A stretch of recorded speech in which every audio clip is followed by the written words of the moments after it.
Pat Forde, Honda Insider Report from Yahoo Sports, joining me here on the Rich Eisen Show. So, from what you're hearing about what is being spoken behind these closed doors to decide who's in the college football playoff rankings and where, what is the criteria that you're hearing about that's being discussed?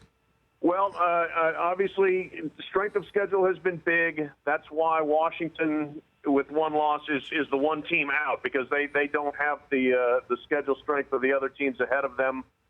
But they've been trying to figure out a way to stratify, thinking we could end up with a 2-loss team, and that's where I think strength of record helps Wisconsin. There, head-to-head gets tricky. It gets thorny if you're looking at Penn State and Ohio State.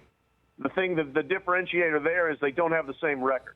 Penn State's lost twice, Ohio State's lost once, even though you could well end up with Penn State owning the head-to-head over Ohio State and owning the league championship and still being left out at the behest of the Buckeyes. Well, I mean, what about being left out at the behest of Michigan? Even if Penn State goes to the conference championship and beats Wisconsin, Michigan still would have the same number of losses as Penn State, and Michigan beat Penn State.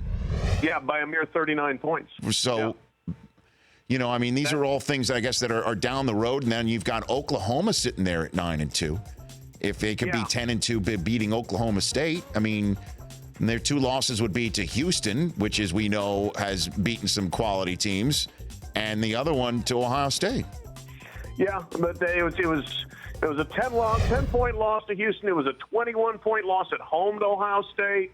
And they don't have any good wins, in my opinion. See, the Big 12 is the absolute Ponzi scheme out there this year. They firmly established in September that conference was the weakest of the 5 by far. They beat nobody whatsoever. So then they get into games against each other, start beating each other, and everybody says, "Oh, look at Oklahoma, they're good." No, they're just beating bad teams.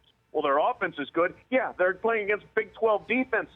So that's been a complete scam. I think that Oklahoma and Oklahoma State are really even in the conversation. Pat Forde joining me here on the Rich Eisen Show. Well, I'm a Big Ten guy, but couldn't you say the same thing about the Big Ten?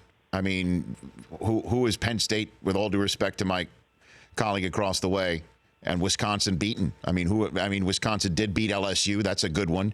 Who is and Michigan? Michigan beat Colorado at home, which is turning into a nice quality win. That's a feather in their cap right now. Absolutely. That's become a better and better win as the season's gone along. And you will say Ohio State did beat Oklahoma by 21. Now, I'm firmly of the belief that beating the Big 12 teams is not that big a deal, but it is a 21-point win over a team that other people seem to rank very highly. Penn State's bargaining chip is beating Ohio State. So that is within conference. But I think the Big Ten did enough non-conference to show it's a legitimate conference. Certainly, I think the Big Ten's been the best conference this year pretty handily. The Rich Eisen Show, weekdays at noon Eastern on Audience.